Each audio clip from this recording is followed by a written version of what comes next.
नमस्कार दोस्तों, UPSC mania में आपका स्वागत है। आज हम डिस्कस करते हैं 10 जुलाई 2020 का द हिंदू समाचार पत्र। उससे पहले हम चलते हैं कल के प्रश्नों की तरफ। तो कल का सबसे पहला प्रश्न है, अपराध कानूनों पर पुनर्विचार के लिए केंद्र सरकार ने कौन सा पैनल का गठन किया है? तो ये आपका रणवीर सिंह पैनल का गठन किया है। बी ऑप्शन सही हो जाता है। अगला प्रश्न है, हाल ही में किस देश ने विश्व स्वास्थ्य संगठन WHO की सदस्यता त्याग करने का निर्णय लिया है? तो यूएसए ने जो है WHO से बाहर आने का निर्णय लिया है। सी ऑप्शन सही हो जाता है हमारा। हाल ही में जलसेना द्वारा संपन्न ऑपरेशन समुद्र सेतु में कौन से जलपोत शामिल थे? INS जलस्व भी शामिल था, शार्दुल शामिल था, ऐरावत शामिल था, मगर भी शामिल था। तो उपर्युक्त सभी यानी डी ऑप्शन सही हो जाता है। ये थी हमारी कल के न्यूज़पेपर संबंधी प्रश्नों का डिस्कशन। अब हम चलते हैं आज के अपने न्यूज़पेपर की तरफ। सबसे इंपॉर्टेंट न्यूज़ है, government watching WHO alert on airborne spread of virus. तो WHO ने अभी कहा है कि जो कोरोना वायरस है ये हवा के माध्यम से भी फैल रहा है। तो अभी गवर्नमेंट इसको देख रही है, क्या ये सच है, इसमें कितनी सत्यता है, इसके हिसाब से नए प्रिकॉशंस भी जारी करने होंगे। तो हवा के माध्यम से कैसे फैल रहा है, WHO ने क्या कहा? WHO ने इसमें ये कहा है कि इसका मतलब ये नहीं है कि वायु में पूरा फैला हुआ है, आप सांस लेंगे चला जाएगा, ऐसा नहीं है। लेकिन जो संक्रमित व्यक्ति है उसके 1 मीटर के रेंज में अगर आएंगे आप, तो जो वायरस होता है ड्रॉपलेट्स में रहता है और ये ड्रॉपलेट्स 1 मीटर तक ट्रैवल कर सकती हैं। हालांकि दूर 1 मीटर से ज़्यादा अधिक दूरी होने पर ड्रॉपलेट बाहर की वजह से अपने नीचे ड्रॉपलेट्स गिर जाते हैं, जिससे संक्रमण का डर दूरी पर नहीं होता है। लेकिन अगर आप संक्रमित व्यक्ति के 1 मीटर के डिस्टेंस में हैं तो आपको संक्रमण हो सकता है। तो ये बात WHO ने बताया है। इसी को गवर्नमेंट ध्यान देते हुए अपना निर्णय ले रही है। India seeing green shoots of economic revival says prime minister. तो प्राइम मिनिस्टर ने एक कॉन्फ्रेंस ऑर्गेनाइज की गई थी, एक इंडिया ग्लोबल वीक जो कॉन्फ्रेंस ऑर्गेनाइज की गई थी, उसमें बताया कि भारत के अर्थव्यवस्था जो है फिर से ग्रीन शूट्स यानी कि नए उसमें कोपलें निकल रही हैं, यानी कि वो फिर से रिवाइव हो रही है, अपने पुराने स्थान पर फिर से आ रही है उसकी आर्थिक प्रगति। तो ऐसा कैसे कहा जा सकता है? कुछ मानक होते हैं, उनको देख के ही हम अर्थव्यवस्था की प्रगति की, उनकी ग्रोथ रेट अनुमान लगा लेते हैं कि अर्थव्यवस्था किस दिशा में जा रही है। जैसे विद्युत की खपत हो गई आपकी, ई-वे बिल क्या होता है? जो भी आपका जो है ये रोड ट्रांसपोर्ट वाला सिस्टम होता है, जब एक क्षेत्र से दूसरे क्षेत्र में जाते हैं तो ऑनलाइन डिलीवरी बिल होता है इनका, जिसे ई-वे बिल कहते हैं। तो ई-वे बिल में ज़्यादा ई-वे बिल का जो है वो होना, पेट्रोलियम की ज़्यादा कंज्यूम करना, तो बिजली की ज़्यादा कंजम्पशन, इन सब से क्या पता चलता है कि जब पेट्रोलियम बिजली इन सब की खपत ज़्यादा है, इसका मतलब ये है आर्थिक प्रगति हो रही है, यानी इकोनॉमिक डेवलपमेंट, इकोनॉमिक रिवाइवल हो रहा है। तो इन्हीं मानकों पर अनुमान लगाया गया है कि आर्थिक प्रगति हमारे देश की हो रही है, इकोनॉमिक रिवाइवल हो रहा है। तो इसी बात को प्रधानमंत्री जी ने कहा है। और अभी कहा है कि हम जो है जो भी ग्लोबल कंपनीज हैं उनके लिए हम रेड कारपेट बिछाए हुए हैं, यानी उनका हम तहे दिल से स्वागत करने को तैयार हैं। अगली न्यूज है, Nepal blacks out Indian news channel.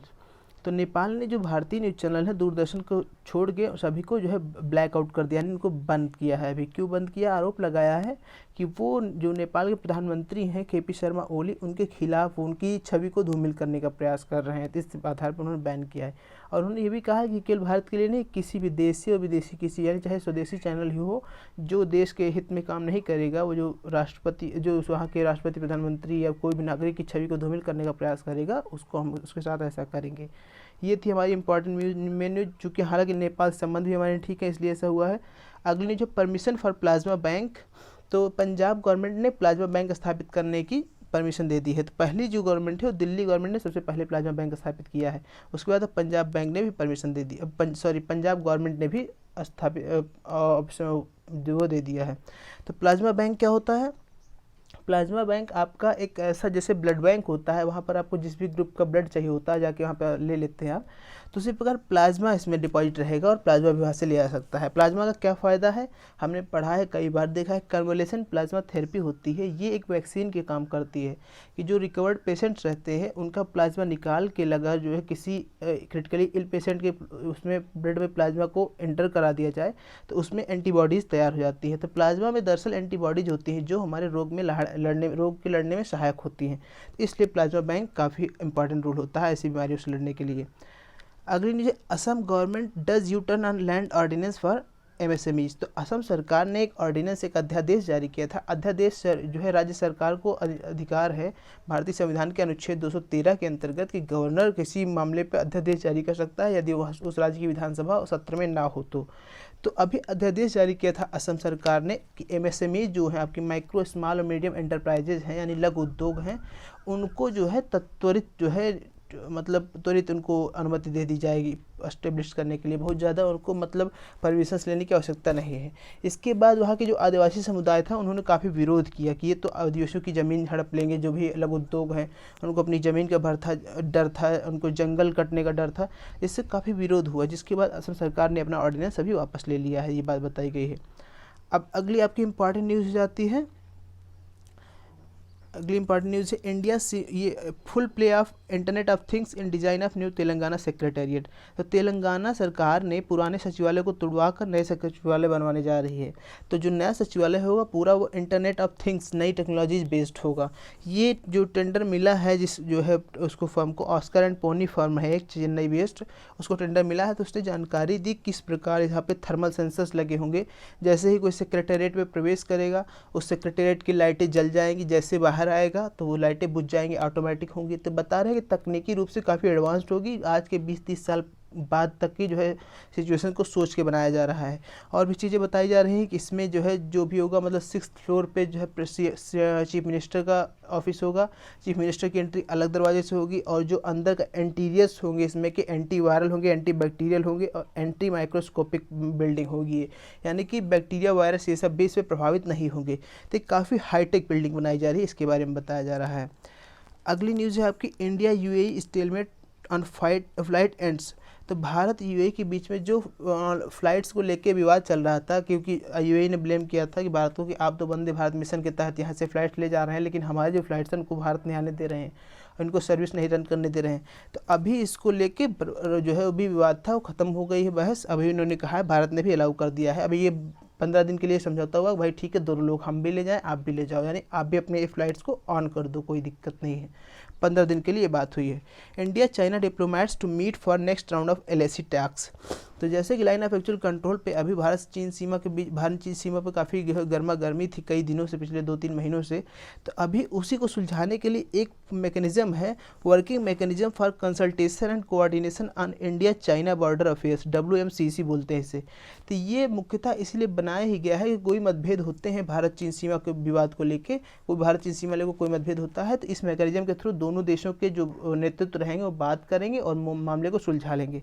तो अभी ये हालांकि 2012 में ही जो है इसका गठन किया गया है, वर्ष में 2 बार मिलता है, लेकिन अभी क्या हुआ है ये 2 सप्ताह में ही 2 बार मिल गया है। जब जो मीटिंग वर्ष में 2 बार होती है 2 सप्ताह में 2 बार हो गई है। तो इसका मतलब क्या है, आप जान रहे मामला गंभीर है, तो ये स्वयं ही मामले की गंभीरता को दर्शाता है। हालांकि ये एक बार फिर मिलने जा रही है जिससे वार्तालाप होगी और अभी डिसंगेजमेंट चल रहा है, तो सकारात्मक जो है संदेश आ रहे हैं, दोनों सेनाएं अपने पीछे जा रही हैं और सारी शांति की स्थिति बहाल हो रही है। तो ये इंपॉर्टेंट न्यूज़ थी इससे संबंधित। अगली news ICMR plans a new survey to estimate कोविड-19 स्प्रेड। तो ICMR एक नया सर्वे कराने जा रहा है कि कुछ आइडिया लगाने के लिए कि वास्तविक रूप में कोविड-19 के कितने पेशेंट्स हैं, कितने संक्रमित लोग हैं। हालांकि जितना हम टेस्ट करते हैं उतना ही जान पाते हैं, लेकिन बहुत ऐसे भी पेशेंट्स हैं जो हम टेस्ट ही नहीं कर पाते हैं, तो ऐसे पेशेंट्स को हम नहीं जान पाते हैं। तो एक सर्वे कराएगी जिसके तहत कुछ आइडिया लगेगा, ब्रॉड आइडिया कि कितने वास्तविक रूप में पेशेंट हैं।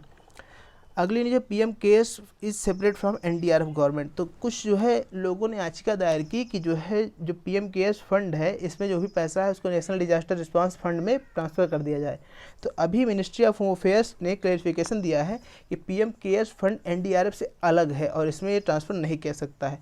PM केयर्स आपको बता दें कि काफ़ी विवादों में रहा है। ये आपका इसी कोविड-19 महामारी के दौरान प्रधानमंत्री मोदी जी के द्वारा जो वॉलंटरी डोनेशंस के लिए एक बनाया गया फंड है और इसने RTI को भी जानकारी देने से मना कर दी, जिसके बाद ये काफ़ी विवादों में रहा है और अभी लगातार विवादों में रहा है, जिसके बारे में आपको काफ़ी जानने की आवश्यकता है। अगली इंपॉर्टेंट न्यूज़ है migrants returning to cities to reclaim jobs. तो जो सॉलिसिटर जनरल तुषार मेहता उन्होंने सुप्रीम कोर्ट में बताया है कि हमारी अर्थव्यवस्था जो है ठीक हो रही है, काफ़ी अपने पुराने रास्ते पे आ रही है और जो भी प्रवासी मजदूर शहरों से लौट गांव की तरफ गए थे वो फिर से पुनः शहरों की तरफ प्रवास करने जा रहे हैं और अपने अपने जॉब्स को वापस लेने जा रहे हैं, ये बात बताई गई है।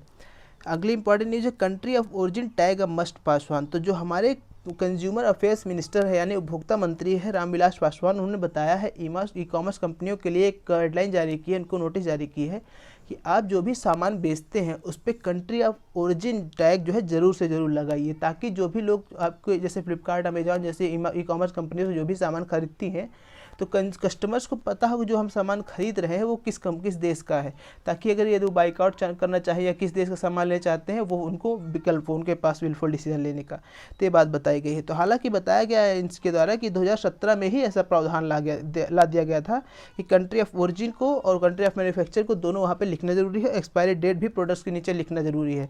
ऐसा ना करने के उस केस में 25,000 तक पेनाल्टी लग सकती है, और दूसरी बार अगर गलती करेगी ई कॉमर्स कंपनी तो 50,000 तक पेनाल्टी लग सकती है।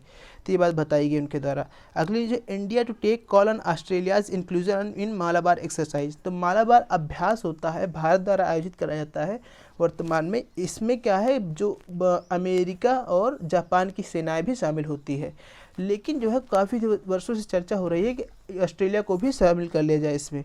तो क्यों, देखिए क्या है, ऑस्ट्रेलिया, जापान, भारत, यूएसए चारों मिला के क्वाड, इस ग्रुप को क्वाड कहते हैं। क्वाड मतलब चार होता है, तो इन चारों देशों के समूह को क्वाड कहते हैं। लेकिन मालाबार अभ्यास में ऑस्ट्रेलिया को छोड़ के क्वाड के अन्य तीनों सदस्य हैं।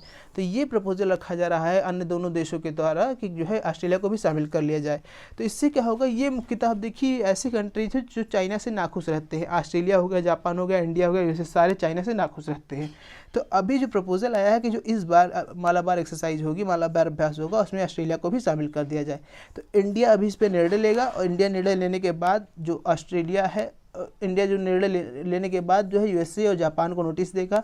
अगर वो सहमति देंगे तो ऑस्ट्रेलिया को शामिल कर लिया जाएगा। तो ये हमें जाना मालाबार अभ्यास के बारे में और क्वाड समूह के बारे में। अगली जो free grains will be given till August 31। तो आत्मनिर्भर भारत मिशन के अंतर्गत एक योजना चलाई गई थी, जिसके अंदर जो भी प्रवासी मजदूर जिनके पास राशन कार्ड वगैरह कुछ भी नहीं है और दूसरे राज्यों में फंसे हुए हैं, तो उनको कुछ मात्रा में धान, गेहूं, अन्न दिया जाता ताकि वो सर्वाइव कर सके। तो ये स्कीम को अभी 31 अगस्त तक बढ़ा दी गई है, ये बात इसमें सूचना दी गई है। अब अंतर्राष्ट्रीय जगत से हम खबर देखेंगे। WHO sets a panel to probe its virus response. तो वर्ल्ड हेल्थ ऑर्गेनाइजेशन पे काफ़ी आरोप लगे हैं कि इसने जो है कोरोना वायरस से काफ़ी अच्छी तरह नहीं लड़ा है, इस पर काफ़ी आरोप लग रहे हैं। तो इसीलिए इन्होंने जो पूर्व न्यूजीलैंड की प्रधानमंत्री रही हैं हेलन क्लार्क और लाइबेरियन प्रेसिडेंट रही हैं एलन जॉनसन सराइलेफ, तो इन दोनों लोग के नेतृत्व में एक कमेटी बनाई है जो जांच करेगी WHO ने किस तरह से कोविड-19 की पैंडेमिक को रिस्पांस दिया है, और को भी रिपोर्ट तैयार करेंगे। अगली नीचे Australia ends Hong Kong extradition treaty. तो ऑस्ट्रेलिया के जो प्राइम मिनिस्टर है स्कॉट मॉरिसन, उन्होंने कड़ा निर्णय लिया है हांगकांग के संबंध में, क्योंकि हांगकांग पे चाइना का नया सिक्योरिटी लॉ पास हो गया है, जिससे चाइना की पकड़ मजबूत हुई है काफ़ी, और वो वहाँ पे जो लोकतांत्रिक मूल्य है उनका हत्या कर रहा है। तो अभी ऑस्ट्रेलिया ने क्या किया है, जो भी हांगकांग के साथ एक्स्ट्राडिशन ट्रीटी थी, एक्स्ट्राडिशन ट्रीटी क्या होती है कि अगर कोई क्रिमिनल हांगकांग का है, ऑस्ट्रेलिया में उसने कोई क्राइम किया या ऑस्ट्रेलिया में छिपा हुआ है, तो ऑस्ट्रेलिया उसको पकड़ के हांगकांग भेज देगा। तो ये पहले हांगकांग के साथ था, लेकिन अब हांगकांग पे तो पूरा ऑस्ट्रेलिया का चाइना कंट्रोल हो गया है पूरी तरह से, वरना सिक्योरिटी लॉ भी आ गया, वहाँ पे डेमोक्रेटिक प्रिंसिपल्स भी नहीं रह गए हैं। तो अभी जो है ऑस्ट्रेलिया ने हांगकांग के साथ जो एक्स्ट्राडिशन ट्रीटी हुई थी इसको ख़त्म कर दिया है, और नया ऑप्शन भी दिया है कि जैसे हांगकांग के लोग जो नई लाइफ स्टार्ट करना चाहते हैं हांगकांग के अलावा कहीं पे, तो ऑस्ट्रेलिया में आ सकते हैं, अपने बिजनेसेस को भी यहाँ पे लेके आ सकते हैं। तो अभी ये चीज़ ऑस्ट्रेलिया ने किया है, ये कानून के विरोध में। अगली नीचे China offers glimpse into lab rumoured to have leaked virus. तो चाइना के ऊपर जो आरोप लगता था कि कोरोना वायरस चाइना के एक लैब से जो है निकला हुआ है, वहाँ पे चाइना ने इसको लैब में जन्म दिया है। तो चाइना ने कहा है कि भाई अगर लैब में जन्म दिया है, जिस लैब में जो है ये आप बता रहे हो उस लैब में आके आप चेक कर सकते हो, ये बात बताई है। अगली नीचे Rohingyas refugee can't leave island. तो जो रोहिंग्या मुस्लिम हैं, मुख्यतः ये म्यांमार के हैं, जिनके बाद उनके साथ जातीय हिंसा हुई थी म्यांमार में, जिसके बाद लगभग 7 लाख से ज़्यादा रोहिंग्या मुस्लिम्स म्यांमार को छोड़ के बांग्लादेश और आसपास के देशों में बस गए थे। तो अभी बांग्लादेश के एक द्वीप है भाषण 4 उसे बोलते हैं, द्वीप का नाम है, तो वहाँ पर लगभग 306 मुस्लिम रोहिंग्या जाकर बसे हुए हैं। तो अभी बांग्लादेश ने कहा है इनको तब तक, वहाँ पर देखिए अभी बाढ़ भी आई है, तो वहाँ पर इनसे कहा जा रहा है कि इनको तब तक यहाँ से नहीं हटाया जाएगा जब तक ये म्यांमार वापस जाने को नहीं तैयार होते हैं। यहाँ पे से तभी हटाया जाएगा जब यहाँ से निकलेंगे तो सीधे म्यांमार जाएंगे, ये बात बताई गई है। तो भाषण 4 द्वीप कहाँ पर है, ये आपको आइलैंड, ये आपका बांग्लादेश का एक द्वीप है, और रोहिंग्या मुस्लिम किससे संबंधित है, म्यांमार से भी आपने देखा इसमें। अगली जो who gets a vaccine first, तो ये बात चल रही है अभी भी खास करके अमेरिका में बात चल रही है कि अगर कोई वैक्सीन आती है तो सबसे पहले वैक्सीन किसको मिलेगी। तो हालांकि जो है संभावनाएं ऐसी है कि 6, 7, 8 महीनों में यानी अगले वर्ष तक वैक्सीन आ जाएंगी। तो अगले वर्ष जब वैक्सीन आ जाएंगी तो सबसे पहले किसको मिलेगी, तो बताया जा रहा है कि सबसे पहले मेडिकल स्टाफ को, जो नेशनल सिक्योरिटी ऑफिशियल्स है, इनको सबसे पहले वैक्सीन मिलनी चाहिए, क्योंकि ये सबसे प्रोन जो है ग्रुप है जो है हमारे, और इम्पॉर्टेंट भी है, ये चीज़ बताया। और अगली न्यूज़ है make smartphones with Indian DNA IT secretary. जो information technology secretary Ajay Prakash Sahni है, इन्होंने कहा है कि स्मार्टफोन्स को इंडिया में बनाएं और इंडियन टेक्नोलॉजी से ही बनाएं, तो जिससे इंडियन की स्मार्टफोन मार्केट, इलेक्ट्रिकल मार्केट का काफ़ी डेवलपमेंट होगा। तो ये हमने देखी न्यूज़पेपर डिस्कशन। इस पे बेस्ड क्वेश्चंस को हम देख लेते हैं। क्वेश्चंस हमारे कुछ इस प्रकार हैं। क्वाड समूह का सदस्य कौन नहीं है, USA, Bharat, Japan, Australia, New Zealand. इसका जवाब को कमेंट बॉक्स में देना है। हाल ही में किस राज्य ने नए सचिवालय बनाने का कार्य प्रारंभ किया है, केरल, उत्तर प्रदेश, तेलंगाना, हैदराबाद। मालाबार अभ्यास में कौन सा देश शामिल है, भारत, ऑस्ट्रेलिया, संयुक्त राज्य अमेरिका, जापान। ऑप्शंस हैं 1 व 2, 1 व 3, 1, 3 व 4, उपयुक्त सभी। तो ये थी हमारी आज की न्यूज़पेपर डिस्कशन। बहुत बहुत धन्यवाद। Thank you.